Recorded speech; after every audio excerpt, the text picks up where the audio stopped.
শুরু হয়ে গেল শীতকাল, আর আমরা শীতকাল নিয়ে কিছু কথা ইংরেজিতে শেখার চেষ্টা করব।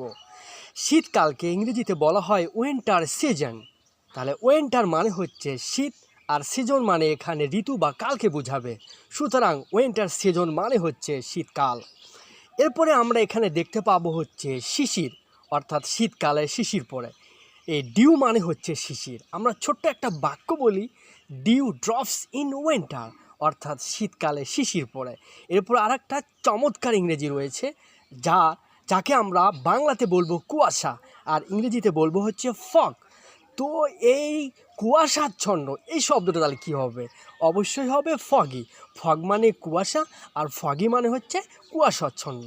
তাহলে আমরা ছোট্ট একটা এক্সাম্পল দেই, the winter season seems very foggy, অর্থাৎ শীতকালটা কুয়াশাচ্ছন্ন মনে হয়। Thank you.